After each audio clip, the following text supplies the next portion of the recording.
What's up, guys? This is Ian here, coach of your Ladner Lanturn, bringing you guys our Week 4 team builder for the NCL or the Nimbasa City League. This week we're taking on my good buddy Ben and his Tampa Bay Buizels. He's also undefeated. He's also in the division with us, and the entire division is actually 3-0. We are going to play Ben this week and then Austin next week, the other two coaches in our division. So let's run through his team really quickly here. He's got Kyurem Black, Gengar, Crocodile, Primarina, Licky Licky, Kecleon, Mega Scizor, Zapdos, Emboar, Sceptile, and Mesprit. He has a pretty scary team in terms of that. He's priority in Gengar with Sucker Punch, Kecleon with Shadow Sneak and Sucker Punch, Mega Scizor with Bullet Punch, and Emboar with Sucker Punch. He has Hazard setting with Crocodile, Kecleon, and Mesprit all getting Stealth Rocks. And he has two removal options, Mega Scizor and Zapdos, both with Defog. And he has one 4 times weakness to Fire in Mega Scizor. I'm not expecting Crocodile or Sceptile. They both get swept by my Ice Spam. Um, although Crocodile might come for rocks, Sceptile seems like it's a very weird possibility against my team. It does outspeed my whole team, but again, I don't really understand the Sceptile. I wouldn't understand Sceptile coming at all. It just doesn't do enough without like an Unburden boost or like an SD up. So Mega Scizor, Kyurem Black, and Zapdos are all 100% coming. I know that for sure. And then I'm anticipating Emboar plus Primarina, and then like Gengar, Licky Licky, Kecleon as like the last option, maybe Mesprit thrown in there. I'm going to try and run through these team builders really fast because not many people seem to be watching them, and I'm still motivated to do the team builders, but I don't really need to go into a whole lot of depth with the team builders anymore, because my thought process is my thought process, and if someone's going to come back and watch this, I don't want to give all of my secrets away. So first up is defensive Rotom-Heat. This checks the Mega Scizor and the Emboar, except if the Emboar has Head Smash, which I would imagine he does. He's probably going to have Wild Charge, Sucker Punch, Flare Blitz, and Head Smash. I would imagine that's his set. He doesn't really have a reason. He could take Earthquake as his other one, or he could take a Rock move. But I don't really understand the Rock move when Flare Blitz is just going to OHKO Mega Pinsir anyways. So we'll sort of see how that goes. Como is actually a really good check to the Emboar, but Como didn't really fit on the team, especially as a defensive pivot this week.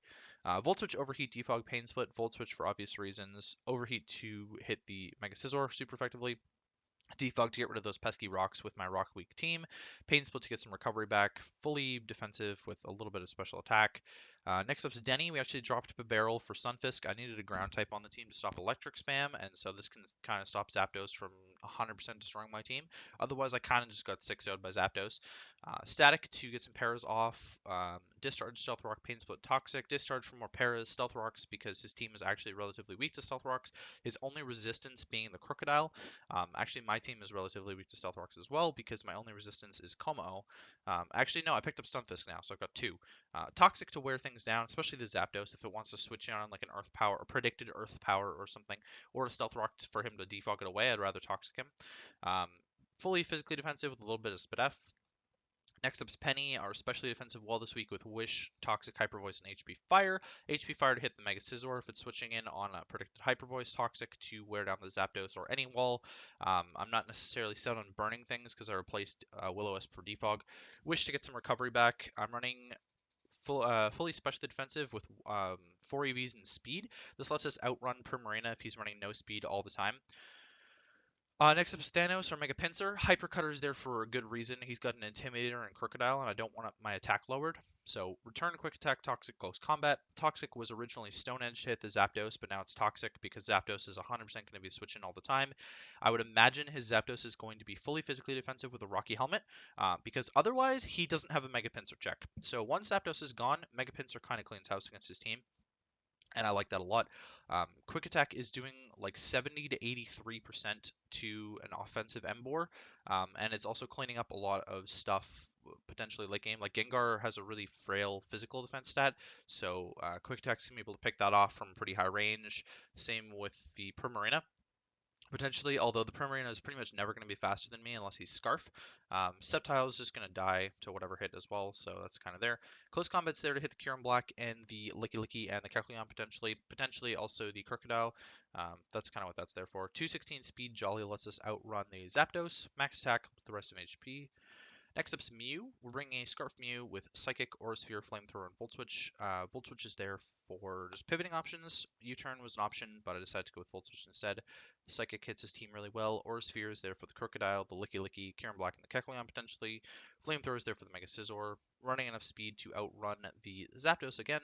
Max special attack with the rest in defense. And last but not least is Sophie, our Alola Ninetales with Specs. We're running Blizzard, Moonblast, Freeze-Dry, HP Fire. HP Fire for the Mega Scizor again. Moonblast hits his team really, really hard. The only resist he has is Mega Scizor and Gengar. And Gengar's not going to want to take a Blizzard. Mega Scizor's not going to want to take an HP Fire. And Freeze-Dry is there for the Primarina if I need to break through it. Blizzard kind of just like destroys the Zapdos' life. So I've got a lot of ways to deal with the Zapdos, despite it being like the biggest wall against my team, and that's sort of how it's going to go. Running enough speed to outrun the Zapdos again with max special attack and the rest in HP. So that's all from me. This is a hard matchup, and I'm sort of going to see how it goes. If we don't win, we don't win. Maybe it's not our season. Our division is really strong, so there's still a really good chance that we make playoffs, even if we don't win this game and Ben goes on to win the division. But yeah, I'm scared about this matchup. So I'll catch you guys for the match.